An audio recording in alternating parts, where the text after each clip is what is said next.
Армысыздар қазақ елі. Бүгінгі біздің тақырыбымыз кәдімгі бақбақ жайлы болмақ. Оның емдік қасиеті жайлы айтамыз. Бақбақты бәріміз бала кезімізден білеміз.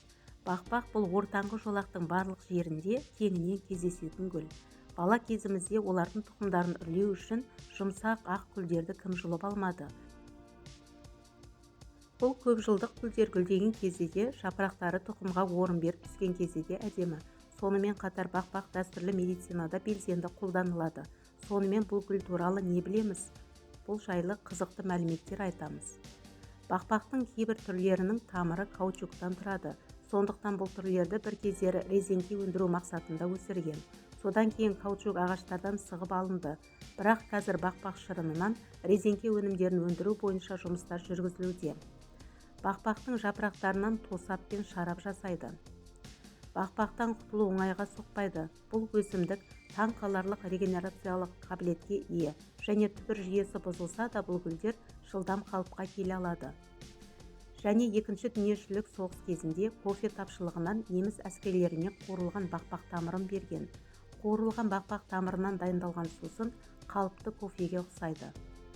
Дәстүрлі итальян асханасында бақбақ әртүрлі тағамдарға ингредиент ретінде қосылып, кеңінен қолданылады. Италияда бақбақ тіпті дүкендерде де сатылады. Олар тағам әзірлеуде пайдалану үшін арнайы өсіріледі. Бақбақ тұқымы топыраққа енгенде дейін ауа арқылы жүздеген шақырымдарға ұша береді. Кавказ тауларының бөктерінен жапырақтары қызыл күрең түсті келген бақбақтың ерекше түрін кездестіруге болады. Бақбақпен сағатты тексеруге болады. Олар таңғы сағат 6-да ашылып, түстен кейін сағат 3-те жабылады. Америка құрама штаттарында, Огайо штатында мамыр айының 1-ші сенбісінде бақбақ күні мерекеленеді. Бұл күні адамдар киімдерін бақбақпен безендіріп және осы гүлдерден түрлі тағамдар дайындайды. Сондай-ақ Бельгияның Ойе қаласында бақбақтан сыра қайнатады. Мұнда бұл гүлдерді тіпті паштетке де қосады. Бақбақ өсімдігінің дәрілік қасиеттерінің бірі бақбақ өсімдігі өт айдайды. Бақбақ өсімдігінің жапырағы мен гүлі және тамыры өт айдайтын қасиетке ие. Күніне 50-100 мг сөлін пайдалану арқылы қанды зиянды элементтерден тазалауға болады.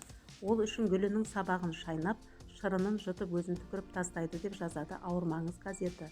Соның артынша адамның шаршағаны басылып, өзін жақсы сезіне бастайды.